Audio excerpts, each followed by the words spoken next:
Breaktime, presented by the Employment Services Centre of Prescott-Russell, welcomes Tony Tsourounakis, co-owner of Deja Vu Restaurant and Bar. Hello everyone, and welcome to Breaktime, presented by the Employment Services Centre of Prescott-Russell. And today we have the pleasure of welcoming Tony Tsourounakis, co-owner of Deja Vu Restaurant and Bar. And to start things off properly, we'll start with a story, or through a two-tiered question. When and how did the idea of Deja Vu come to life? Well, yes. So the year was 1996 that we opened, but the concept happened about a year before. So it's 1995. I had graduated a few years before from Concordia University in Montreal. I grew up in Hawkesbury. I went to public school and high school here, but when it was time to go to higher education, I ended up back in Montreal. I went to Concordia University and I got a degree in business. So I was working at a computer store there, selling computers, figuring out what I'm going to do with the rest of my life. And I ran into an old friend of mine that had worked for the CBC, and he had gone to Sudbury for a project for the CBC, and he spent a lot of time there, and he's from Quebec. So he's in Ontario, deep in Ontario, and he was very disappointed with the nightlife that was available in Sudbury versus the nightlife that was available in Montreal. Yeah. So he talked to one of his friends and said, wouldn't it be great if we brought a Quebec-style resto bar concept to Ontario, to Sudbury? He thought he would clean up, he would make $1 million. Okay. So here we are. He's telling me this story about how he wanted to bring that concept to Sudbury. And I was thinking to myself, Sudbury, we can do this in Hawkesbury. Because Hawkesbury also didn't really have anywhere for, kids of my age at the time. I was 25, 26 years old. Wow. Where were we supposed to go out and where were we supposed to hang out? So we developed that concept for Hawkesbury instead of Sudbury. And by chance, one of the building that we're in right now, it used to be Le Seville Buffet Restaurant. Yeah. So my father calls me up because I was happened to be on vacation, and he says, "You won't believe what happened, but the Le Seville went bankrupt. What can we do there?" And immediately I thought of the conversation that I had, and I said, "I think I have a really good concept for that location. Let me talk to Manuel, which is my first partner, and his friend George." So we all got together in September of 1995. We toured the building, we looked at it, and we said, yeah, we think this can work. And that's what we did. The rest is history. Man, you guys were young. Absolutely, we were young. We were very young. And I remember a story when we were building the place, various suppliers would come in and try to sell us, saying, oh, you're going to be a restaurant. No, I sell meat, or I sell, fish. I sell tomatoes. So the guy comes in, and at that day, my father happened to be there, and he was just, looking at the progress that we were making. So this guy comes in, me and my dad are standing there, and he starts talking to my dad. He says, yeah, I sell fish, and I got this, and I got that, and everything. And my dad's like, whoa, you're talking to the wrong guy. You need to talk to him. Points to me. The guy takes one look at me. I'm 26 years old, and I look like maybe I was 21 years old. Okay. So he looks at me. He goes back talking to my dad like I wasn't even there. Wow. So it was like, okay, well, I'm not using you, buddy. Right. Right away. So Faux pas, huh? Yeah. So absolutely. That was some of the interesting things that happened in the beginning. So you started off young. When do you feel, at which point during Deja Vu's existence did you start feeling like you weren't the new kid in town anymore? Wow, that's a good question. Well, one of the successes of Deja Vu is because we keep adapting. So the place keeps changing over time. So now we've been in business. This is our 25th year. But the place has changed, maybe 5 times since then. So every 5 years, we sort of reinvent ourselves a little bit. So the original concept for Deja Vu was 17 pool tables, a snooker table, 4 internet stations, magazines for, looking at whatever, cappuccino machine, that style thing. And it was actually Deja Vu Cafe Bar. So that was the name of the place. So the food part of it was just burgers, pizza, wings, simple things like that went along with everything else. Okay. So, and the thing was that the concept was successful from day one, like that.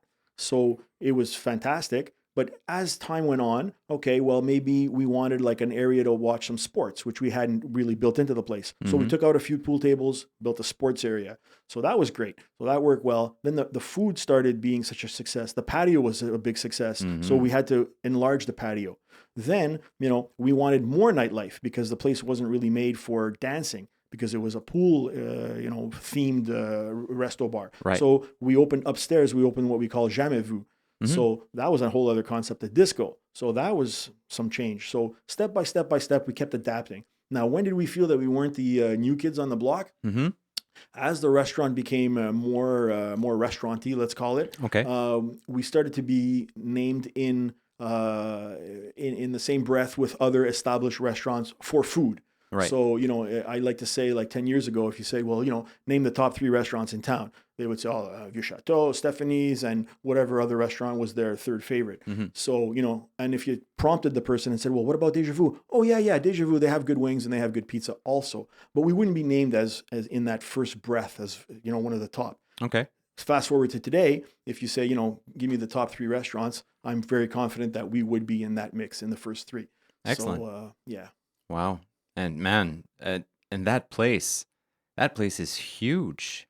It's very large. Yeah. It's actually one of the largest restaurants that I've ever seen, other than gigantic buffet areas. Me too. So even the patio, we say we like to say the largest patio between Montreal and Ottawa. It might be the largest patio in Ontario. I don't know. Yeah. It might be one in Toronto that's bigger, but it's a very, very large building. And the Seville was a buffet restaurant. That's right. It was. Yes. And Oh, now we man. fill it all up inside and outside. Yeah. Yeah. And you guys have made renovations in the past year or two, and the place looks great.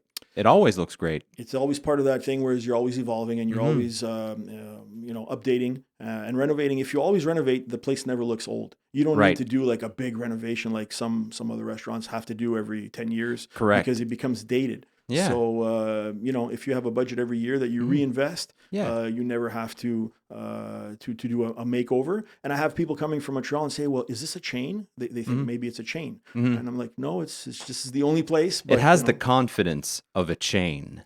it does look Yeah. that way. Absolutely. And if you keep updating organically like that, you stay fresh, you stay relevant, but Exactly. you never alienate that clientele that likes you. That's a very good point, right? Because if you do a major makeover, you think you've done some great things, but some of your customers will say, I used to like it how it was before, or, my favorite booth is no longer there anymore. Correct. So, with these baby steps that we take, ease people over Yeah. and they never feel alienated. That's a really good point. Yeah.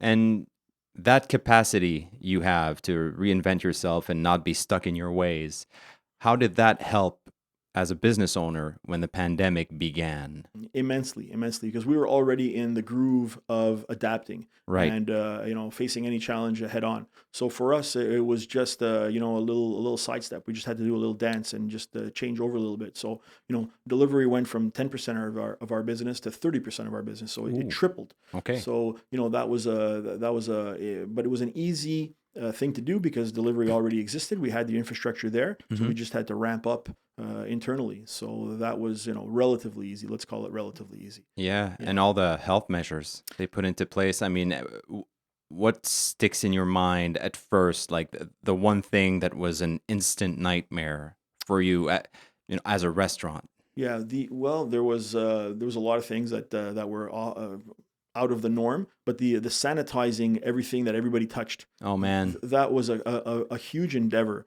that required cleaning stations. It required us to hire new staff members that that's all they did. They just cleaned, and that's not the funnest job in the world to just clean things for 8 hours No. straight. We ran into other issues. Is that a menu, when you order a menu from your printer, the menu is designed to withstand for at least a year or two because every year we'll change the menu. But if you're cleaning the menu with corrosive Yeah. things that are there to kill germs and kill everyone, it kills your menus too. For sure. So the menus were under assault. They didn't hold up super well. Oh man. It was quite something. And all those extra staff members, all those extra cleaning products, these things they eat add into, absolutely. So there's a lot of price pressure. Yeah. Yeah. And according to you, what will you keep? Like what changes did you have to do during that time that you think will stick around, that are here to stay for your business and any other business, in your opinion? For sure. Well, definitely we had to space out all our tables to be distanced. So when you're sitting, you're a reasonable distance away from people. Mm. I don't think that in the future you'll be able to just go back to how things were and jam everybody in the way that they were jammed. You have a lot of space. I do have You're a lot lucky. of space, so I'm very lucky. I mean, it's such a gigantic space that even with the distancing, I still sit an enormous amount of people. Mhm. So, but a smaller restaurant, that only fits, let's say, 60 people on the best of times, right? Mhm. And that's jammed in. Yeah. If they have to space people out and people will permanently not feel comfortable being right next to somebody, that's going to be a challenge moving forward for them because their capacity is going to be limited. Even though their legal capacity could go higher, just their moral capacity, let's call it, will be challenging. Yeah. And what about the kitchen?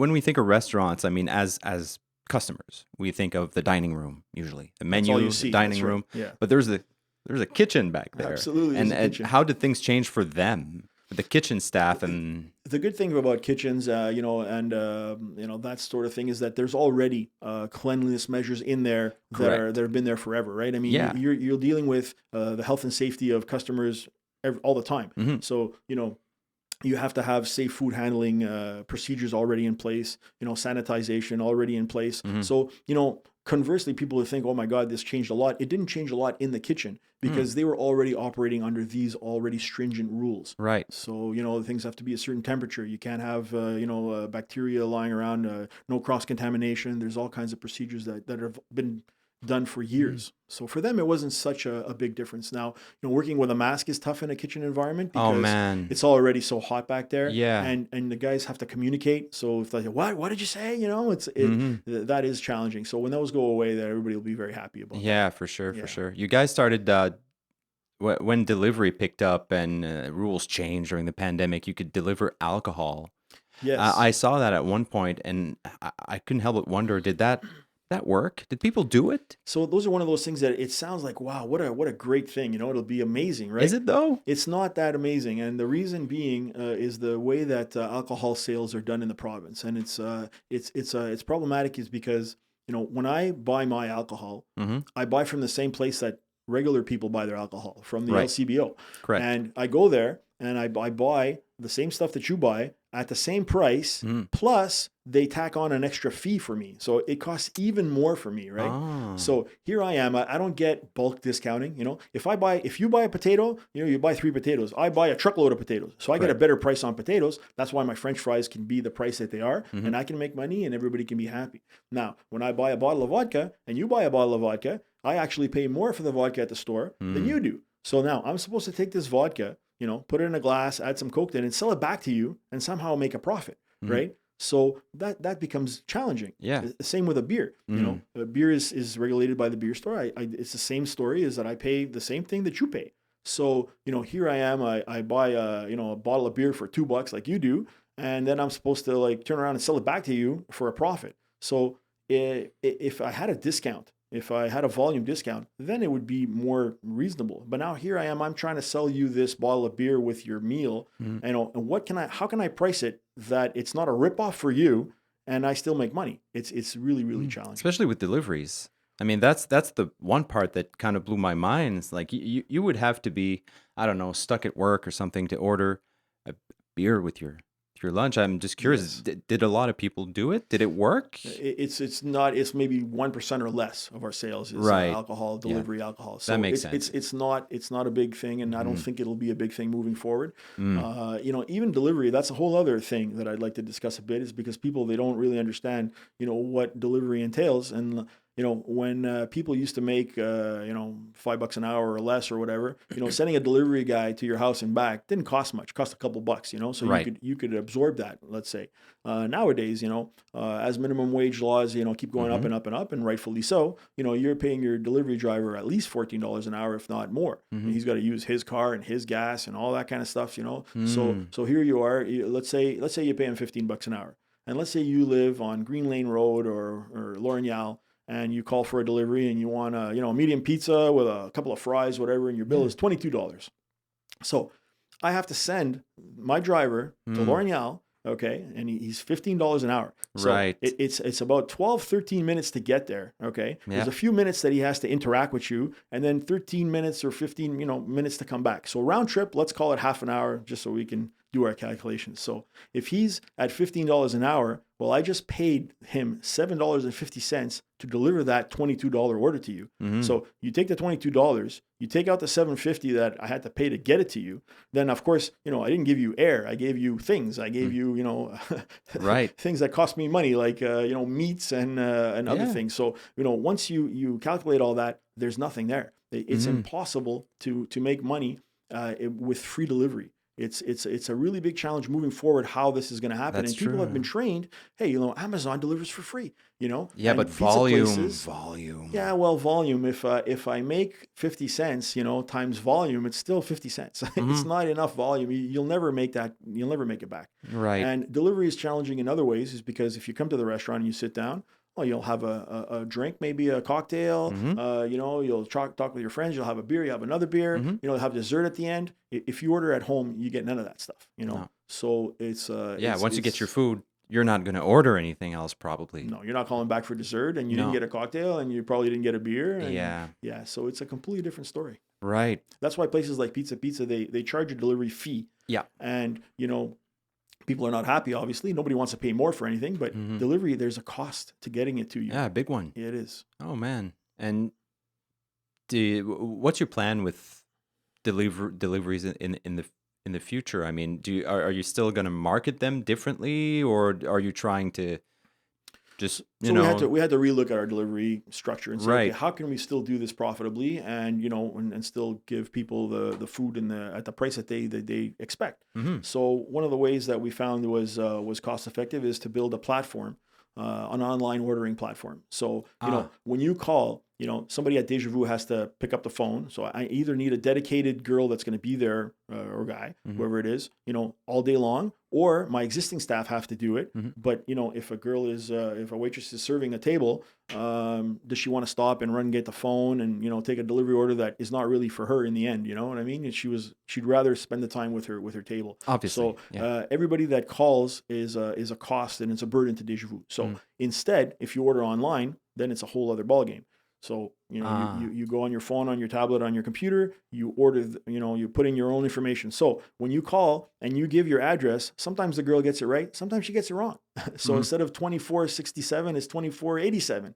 So that's a big problem. My driver's driving around in circles, can't find you. Yeah. But if you're entering your own data on the app, I think you know your own address and you'll be able to do that better than the girl does. And then when you make your order also, you know what you're ordering as well. If you Right. want the gyro pita, you'll click the gyro pita. If she heard chicken pita, well, then you're going to get the wrong thing, right? And if you wanted no pepperoni, well, you pick your no pepperoni. So anyway, if the person does their own ordering, we cut down on errors for the order. We cut down on errors for the addresses, and we don't need a person dedicated there to take that order. So that's why what we did is we've done 10% off if you use the online app instead of calling. So that's we would pretty good. prefer, we would prefer that people use the app. That helps us. So help us help you. That's the way it goes. Did you find that people order more when they order online? Because it's much easier for you to push certain dishes or products. I mean, you can see them. It's like looking at a menu. If you call, odds are that person on the phone is busy and won't take time to make suggestions. Absolutely. The person on the phone wants to get you off the phone so they can Correct. go back to doing whatever they were doing. Exactly. But if you're online, you can take your time and you can sculpt whatever dish you want. And there's pictures. Yeah. So you're looking at it and you're like, oh, that looks really good. Right, Why ribs. don't I add that? Exactly. So absolutely, the average ticket price is higher online than that's what I thought. Well, I mean, double whammy for you. It's a good idea, and more and more people will be doing that anyway, especially if you make it easy. Did you say you have an app? There's two things. There's an app and a site. So there's an actual app that you can go to the Apple Store and download. It'll be an app, or the Android Store. And it'll be a little app on your phone. It'll say Deja Vu. It's really cool. Oh, nice. And, you can order straight off from there. And if you don't want to do that app thing, you can just go to order.dejavu.rest for restaurant. Right. And you can order right on that website as well. Oh, man, I didn't know you had an app. Yeah, that's we're going to have to really push that in our marketing moving that forward. for sure. So, but there's always glitches, right? So, we want to iron everything out before we go public and really make a push for it. I got you. Some people are saying, they're clearly in our delivery area. They can't order. They put it in, the computer won't accept their order. Why Oops. it's geofencing of some kind and they're on the wrong side of the fence? I don't know. Right. So there's those kind of technical difficulties sometimes that we want to iron out, but it's definitely the way to go. Oh, Yeah. for sure. Yeah. Awesome. So now that the, well, I mean, pandemic is kind of winding down, let's talk about hiring and staffing, because that must have been terrible. Well, I heard some really big horror stories from a lot of restaurants Right. in the area. How even I believe a popular bistro in Van Cleek Hill posted that they lost 6 out of 8 of their employees, and only 2 came back. Right. Man. So you're trying to rebuild now. You have 6 new people. Teach them what it is, and then he said that out of the people that he hired, half of them were no shows, because that's what happens now. People are just flooding, everywhere with CVs, but they don't necessarily show up. Even if you say, okay, great, come at 2 o'clock and we'll take it from there. They might not show up. Wow. So it's pretty challenging on that end. Yeah, things are shaky. Deja Vu was lucky because we didn't lose anybody. We only lost 1 person out of our staff of over 20 people. So That's impressive. we're. What do you we're a think fun that place. is? There's different reasons. Like I'm an easygoing kind of guy. I don't want to toot my own horn or everything. I'm a pretty good boss. I mean, I'm not hard on people, unnecessarily. And I've worked in a lot of restaurants, and they're tough places to work. People are yelling at you. People are making you cry. I've seen all kinds of stuff, right? Yep. So we're not that kind of place. So it's I like to think, and you can interview some of my staff to verify and see if I'm right or wrong. But it's a fun place to work. It's an enjoyable place to work. And when people, even when they leave for whatever reason, they often come back. And they say, hey, I'd like to come back because I'm moving back to the area and I didn't work out in Ottawa for me or whatever. I'm like, yeah, for sure, come on back. So I think that played a big role. Okay. And it is, because we're so busy, it's a profitable place to work at. So if you're a waiter or a waitress, you're making some good money there too. So of course that plays a role also. So yeah, we were lucky. We only lost 1 person, and that person we lost because they found a job in their domain what they're studying for. Oh, that happens. And so I filled out a glowing recommendation for them, and hey, bang, they got the job. I'm really happy for them. I'm always happy to see my staff better themselves and do what they want to do in life, right? Yeah, of course. So that's great. Really happy. So personally, we were lucky that we didn't lose anybody, but that doesn't mean that we're not hiring, because even though even though we didn't lose anybody, we knew that when the pandemic started to loosen restrictions, people would start to really come on out again, because it's been so long. Oh man. Yeah, we all lost our minds, right? Yeah. Yeah. It's a So mental health issue. You got to go out. You got to meet some people. yeah, absolutely. And I'm fascinated with restaurants. I like restaurants. It's a fascinating world to me. I've never worked in one, but I don't know. I just the dynamics of it fascinate me. I love cooking. I love the intensity and creativity behind it, and it just, when you combine high volume service to a bunch of people to it, it creates this very intense and intriguing monster. It's exactly that. It's exponentially difficult, right? Right. So you see these cooking shows, and these guys are working and working and working, and they're like an hour to create these 4 dishes, Right. for 4 people, and that's great, and they're like about a mouthful. I could take that and I could just stick it in my mouth in one shot and eat it. So that's great, but that's never going to fly in a high volume, restaurant like No. like almost any of the restaurants in town, right? Right. So these things, they have to be streamlined. You have to be able to produce high quantities of food, but quality food. You can't cut corners and just shove things out, and no one's gonna come back. People will notice. So it's an intricate dance. And so and for this beast that you describe, when you are hiring, when you're looking for someone, what for you would be the perfect candidate? That person walks in, you interview that person, and what just makes you there's tick? really only one thing. There's only one magic thing that you look for, and it's the one thing that you just can't teach people, and that's to have a personality. You need someone that's good with people, because that's what it is. Deja Vu, it's not Tony and Manny that's going to serve you. Okay. So, you go there, I might not even be there that day. Right. So it's not my face in the front. You're going to interact with a person that's your waiter or waitress. And that's the primary 90% interaction you're going to have. So that person has to be, their personality has to shine through. They have to make you feel that, it's welcoming and you're in the right place, and they're there to help you make your experience a good one. And, if you can carry a tray or if you can memorize this or that, I can teach you all of that stuff. You know, all of that stuff can be taught, but a personality can't be taught. That's not going to happen. So All a person comes to me sometimes with all kinds of experience, you know, but if they're like a grumpy, you know, internalized individual, it'd be very difficult to make them, you know, a success in my establishment. Right. So that's the number one thing, is just a positive attitude, a person that you know you want to be around. It's fun to be around that person, and the rest, we'll show you the rest. I assume you personally have hired staff members, Of course, right? Yeah, many hundreds.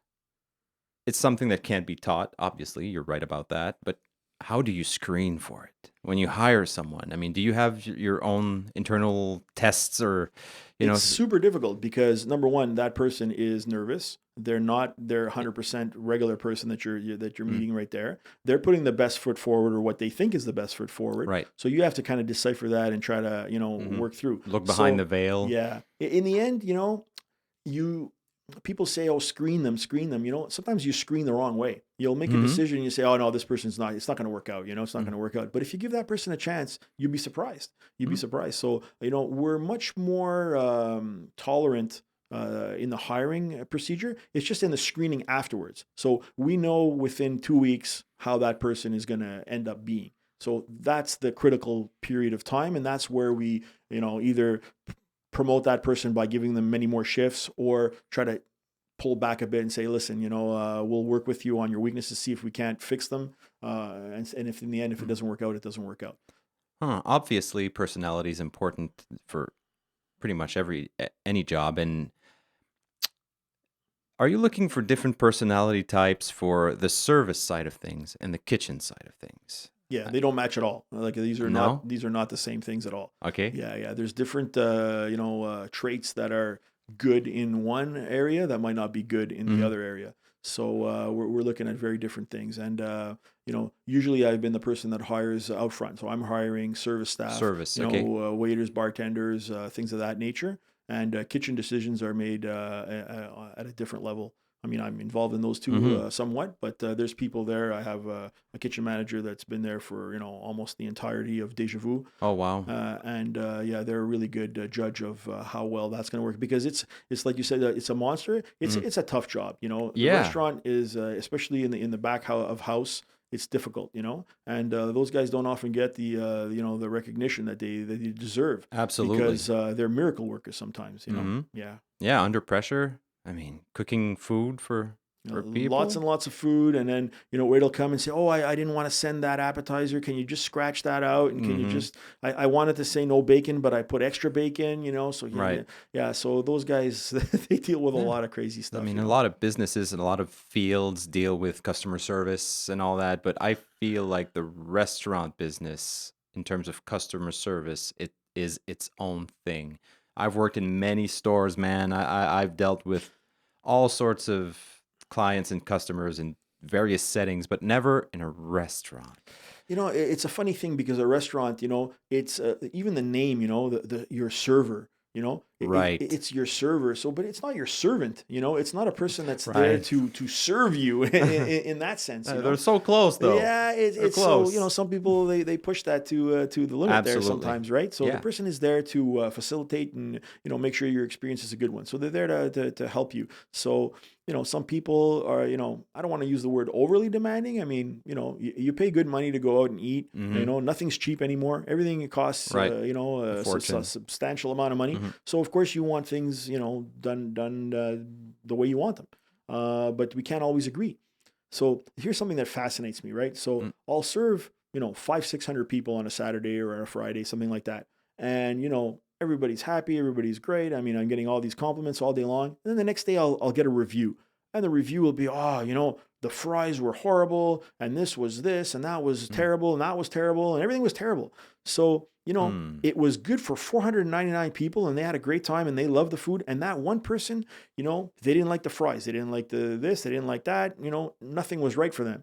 You know, how can you satisfy that person?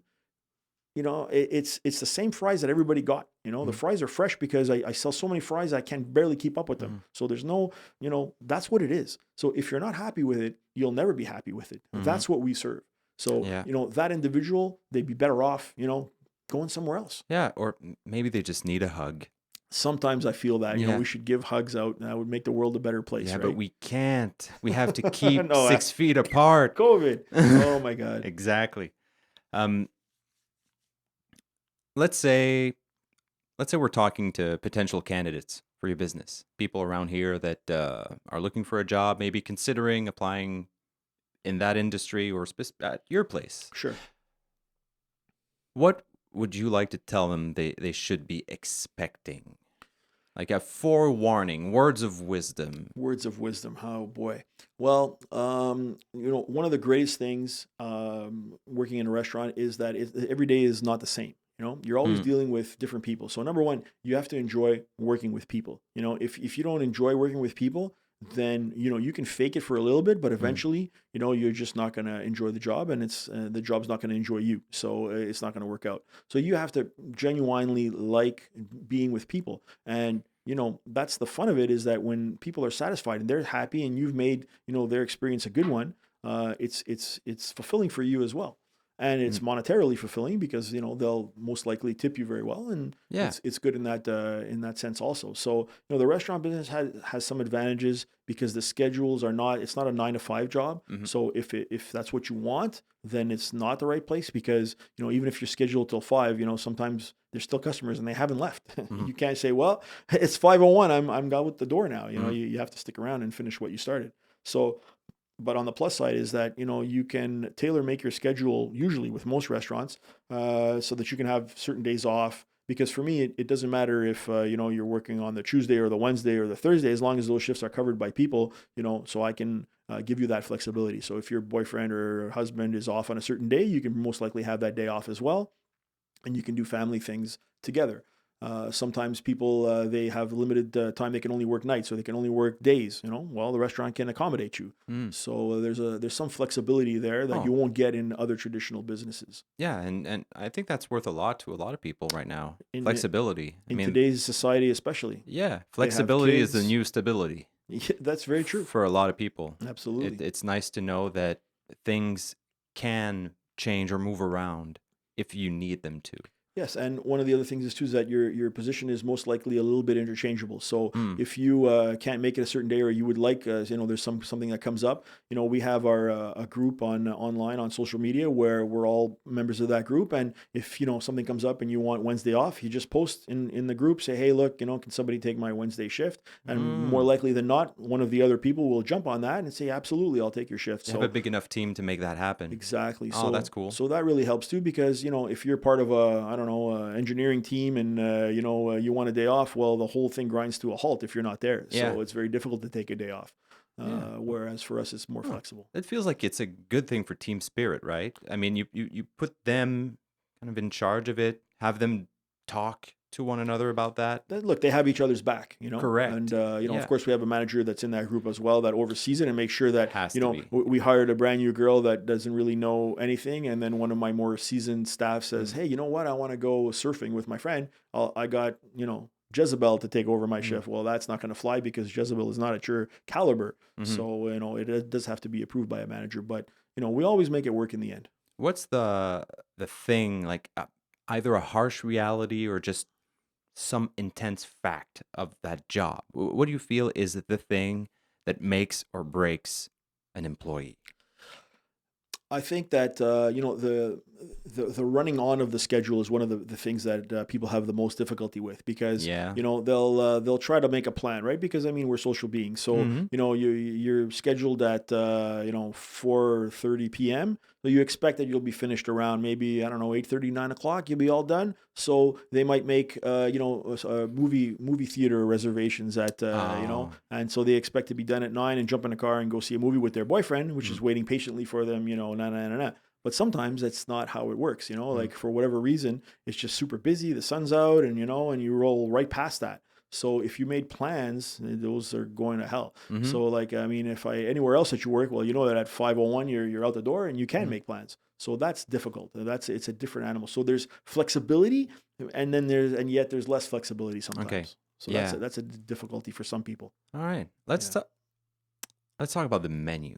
Sure. This is the part I've been looking forward to. Because, you said it earlier. The menu's evolved. And, Yes. I've been a customer at Deja Vu since it opened. how do you guys approach this? How did you initially approach the menu? What did it represent for you? What were you aiming for? And how often do you sit down, reinvent it? How do you go about it? Sure. I'd love to hear all about that. It's amazing. It's so in the beginning, like I said, it was modeled after. We're a hybrid, right? So people always try to pigeonhole us, like, well, what's Deja Vu like? Explain it to me. Well, it's like, we were often compared to Scratch, which is Le Scratch in Montreal is a Oui. billiard hall where they had, Oui. 50 pool tables, and they're all about pool. And they did have like a little casse-croûte in there where you could have like a hot dog or a pizza or whatever. So, we're kind of like that because yes, there's pool tables and yes, there's food, but our food choices are much more evolved than a casse-croûte style. Okay. So we don't fit in that box, and then, well, are you, a resto bar like, some of these other Jack Astors? Well, no, we don't really fit in that box. So we're kind of like, got a foot in each thing. But to answer your question, early on, the focus was more, we were still finding our footing in the beginning, is it was more billiards. And, how can we add to that experience? So it was, a person's going to come, he's going to play pool for half an hour. So we'll give him a slice of pizza and a beer. And that's what it was all about. So it was food to accompany your playing experience, right? Now, the success of the patio made it so that people were coming just for the food, forget about pool. So, then we had to pivot a little bit and say, okay, our menu in the beginning, it was one big sheet of paper that was on the table. So that was the menu. It was a giant placemat and everything was written on there because that's all we had. We had, 50 things or whatever, not even 50 things. But then you keep adding things because, well, wouldn't it be good to have X? Wouldn't it be good to have Y? So we did so many different things. In the beginning, we had soup and we gave the soup in a bowl and the bowl was made out of bread. So it was a bread bowl and the soup was in there. So we were pushing all kinds of boundaries even back then in 1996, right? So sounds like a good idea, but all you get is a soggy bread bowl after, So it wasn't as a great idea as we had thought. Yeah, right? It loses steam pretty quickly. But we tried it. We tried all kinds of things. So, our menu choices are evolving. How do we do it? Well, we travel a lot. I visit other restaurants a lot. I go to, even Vegas and see what they're doing over there. Cool. And, you pick up on things and you come back and you say, hey guys, I have an idea. And you try it and you see if it works. Name one you had, like one experience you had in another restaurant somewhere while traveling that just, made you go nuts and made you say, I have to have this in my restaurant. Well, there were a couple of things that were like, let's say something that's very popular right now is Thai chicken crisps. So Thai chicken crisps are basically chicken fingers that are cooked. Then you cut them apart and then you cook them again and you serve them with a very spicy Thai sauce. So it's crispy, very crispy. Dip it in the Thai sauce. Thai sauce is very hot and it makes for a very good spicy dish. So I had that at another restaurant, a version of that. And I said, oh, this I think will work very well. So I came back, implemented it, and it was a runaway success. So those are the kind of things that we always keeping our eyes open and trying to incorporate. But we don't want to copy 100%, but we want to give it a Deja Vu twist after. Yeah. So another successful item, Mandalay chicken that we have. Okay. It's a Mandalay sauce is because you got to understand that restaurants all over the city and all over the province, like a chicken fillet, it's chicken fillet. It's a fillet of chicken. You cook it, you put some fries on it. There you go. Okay. Okay. But it's the same everywhere, like we all buy the same chickens and, we cook them on the grill and they taste pretty much the same. So what's going to differentiate your chicken fillet from another chicken fillet is what you do to it. What sauce is it with?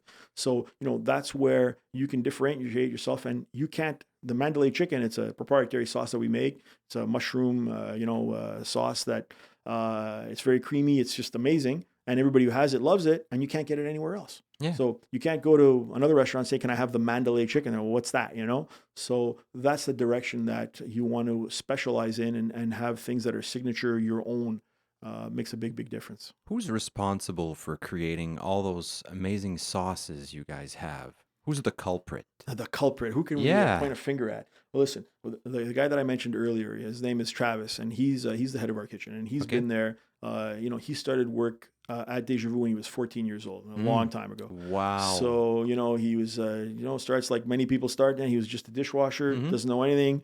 And, we didn't know anything, and we all just kind of grew up together. And over time, because he's such a hard worker, we call him a lifer. He's there for life. And, we grew up with him, and he's the head of the show now in the kitchen. So everything that I want to do kitchen-wise, got to get Travis on board, because I'll come up with some great super duper idea. We'll do this and we'll do omelets and we'll do it like that. He's like, did you think about this? I'm like, no, I didn't really think about that, Travis. It's true. So he'll help me fine tune the idea so that it'll fly. So like omelets that I mentioned is one of the things, is that because we don't do breakfast at Deja Vu, at the same time, we wanted to give some, breakfast type option. Okay. We do open at 11 o'clock, and people that want to, have a later breakfast, didn't have breakfast, well, they can pop in, have an omelet, and even if their friends want to have a pizza, well, they can still participate. So those are the kind of things that, we're always adjusting and fine tuning, right? Nice. So, yeah. I mean, your menu has gotten, it's expensive. There's a lot of stuff in there. It's a really big menu, and that's one of the challenges, that we don't really necessarily want to have like Canada's largest menu, right? No, so, of course not. Yeah, but it creeps that way, because you keep adding things, but you never take anything off, because there's always somebody that likes the stuff that you already have. So there's nothing that's a complete flop that you say, I need to take this out, right? It's a great compliment in a way. It is, but you get that menu creep over time. Yeah. So when a restaurant's been around for 25 years, you've got things there that have been there for the menu just keeps growing, and we keep adding pages. And like I told you in the beginning, it was just a big sheet of paper on the table. Well, now it's a multi-page menu that it is complicated, because then you introduce issues as new kitchen staff. They have a mountain of things to learn, and there's just so many things. You try to eliminate items that are only used once. So like if I have something and it's only in one dish, well, if I eliminate that dish, I don't have to carry that item anymore. Yeah. So that's something that's good, right? Wow. So if things are used everywhere, then you can kind of hang on to them. But it's one of those challenges that, you keep wanting to introduce new items and keep it fresh and exciting without having, 25 pages of a menu. What do you think's the future like for restaurants in our area? What do you think are the upcoming challenges for the newer restaurants, or the ones that have been here for a long time? What challenges do you think are coming? Things are always evolving in the restaurant industry, and we say the restaurant industry, but really we're in the feeding people industry. Right. So something that you already saw happen is that, the rise of the supermarket deli counter, where people they work all day, and then, you got to feed your family at night. You don't really want to cook from scratch, and so you want to grab something on the way home. So, used to be you'll pop in, grab a pizza or grab something from one of these restaurants. But now a lot of it is, hey, while I'm going to grab some brie or whatever else at the supermarket, hey, I can grab a chicken that they have there, or some pasta that they made or whatever. Yeah. So now you're dealing a little bit with those guys. So you have to, tailor make that part of your offering. So you have that. Then you have meals in a box. That's a new concept too, that people are you doing a little bit more now, is where, the more cooking shows people watch, they do want to do some cooking, but they're not really good at it because they don't have that much experience like their mothers and grandmothers did. So they like the idea of cooking, but they don't really know where to start or what to do. So you order these boxes where all the stuff's in there, and it's got instructions, and you kind of, it's like paint by numbers, but it's cook by numbers kind of thing. Yeah. Oh, I mean, all those services that send you a box and everything is practically foolproof. Exactly. So there's that you have to deal with as well, right? Right. So is that the future? Nobody knows, right? So you see some of these things, they get some early interest, and then it kind of fades off, and people go back to what they know and love, right? So, those things are also very expensive, because people don't understand everything is expensive now. It's crazy. There's no expensive. way around it. All your staff is much more up the pay scale than they used to be. So all that, it's just reflected in the prices. I mean, every time minimum wage goes up, it's all great, but in the end, well, your pizza's going to cost more, because the guy that made it, and the guy that's delivering it, and the other guy, the guy that brought me the stuff, his wage went up too. Yep. So, my suppliers, all their truck drivers and all their receptionists, well, they got more money too. So now instead of getting X per pound, I get X plus Y per pound. So what do you think happens? Well, that's in the menu price as well. So it's just a continuous upward pressure on pricing. It's a concern, because, I want to keep it as affordable as possible, right? But the cold hard reality is that it's just a function of X plus Mhm. Y. You you say you're not necessarily in the restaurant business, you're in the feeding people business. But after hearing what you had to say on this, it almost feels like you're in the entertaining people business also, because what's the difference between stopping at the grocery store and picking up something prêt à manger, pasta or pizza or whatever? Um, why then would people go see you? Not just for the food. It can't be. I mean, you have to offer something more. Absolutely. And that's why a restaurant is not only a function of its food. Mm-hmm. It is in a sense when you do delivery, but it's not when you come and sit in house. So when you come to Deja Vu, you're served by a waitress or a waiter. You have the ambiance, you have the Right. music, you have maybe there's some game on TV. There's Mm-hmm. other people there that you haven't seen in a long time. It's like, oh, Jean-François, how are you? And there's that social aspect. So that ambiance is hard to put in a bottle and sell. Yeah, So a it lot of is. restauranting is that. It's Mm-hmm. not just the food. Of course, the food is a main component of it, It's the but heart. Yeah. it's part and parcel of everything else. And when you say entertainment, we are probably the most entertainment based food eatery around. We do comedy shows. We have all kinds of. We have bands every once in a while. Mm-hmm. It's much more entertainment based. We Yeah. have pool tables. We used to have video games. We don't have that anymore. We used to have internet when people didn't have internet at their home. Mm-hmm. So we've evolved also. But it's a whole package. And when you're sitting on the patio and people are driving by and you're enjoying your drink, you could have a beer at your house and you could still be out under an umbrella, and it's kind of the same thing, but it's not really the same thing, right? Not really. No. No. So that's the difference. Cool. Yeah. Let's wrap it up with this. What changes would you like to see? No, I mean, we've talked about upcoming changes and challenges, but what would you like to see in the area? Like, what would make you happy as a potential customer, a restaurant goer, food lover? What would make you happy? What would you like to see here? Wow. Okay. I would like to see more restaurants taking a chance, Hmm. trying to do things that are not just another, chicken fillet with pizza and all the same stuff again, right? You're ranting on the So, chicken fillet so much, well, man. poor chicken fillet. We're beating that up for nothing, but it's just I'm saying it because it's a generic dish I where I feel you. yeah, Yeah. there's a lot of ways to spice it up, right? But that's what I would like to see. I would like to see more eclectic choices as more and more people are tuning into food networks and stuff like that, and they're exposed to much more variety of flavors and Mhm. of ideas, and so they're much more open than they used to be to try Indian or try Thai or try way out stuff. Mm. And that's what's a little lacking in our area is that people are willing to take a bigger chance, but there's no one's providing it for them, right? Mhm. So And it's exponential in a way. The more it'll happen, the more it'll happen. absolutely, absolutely. Yeah. And look, the town itself is starting to grow. Also, I think you're going to see new restaurants come into existence, and other existing chain type restaurants will Mhm. come. So the marketplace is always evolving and always changing. So that's why you have to stay on your toes as well. Cool. Tony, thank you very much. It's always Always a a pleasure. pleasure to have you here, man. Is there since Anytime. you said you were hiring, is there a shout out you would like to do to potential candidates, maybe? Well, we are hiring for all positions, even now, yeah, because COVID restrictions are relaxing slowly, Mhm. slowly. Right now, it's only outside. Soon it'll be outside, inside. So that changes the dynamics because if you have a birthday party of 20 people, well, it's pretty tough to do that on the terrace, right? Mhm. So once you're open inside, well, we'll have that business to add on to the rest.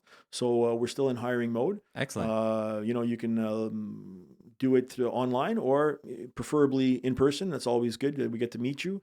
So if you swing on by, there's an application form to fill out at Deja Vu, 882 Main Street. Everyone knows where it is. Mhm. Come on by and join the team. Excellent. On behalf of Breaktime, thank you very much, and we'll see you soon. Hey, it was my pleasure. Anytime, I'll come back. I love being with you guys. Excellent. Thanks, man. All right. Have a great weekend.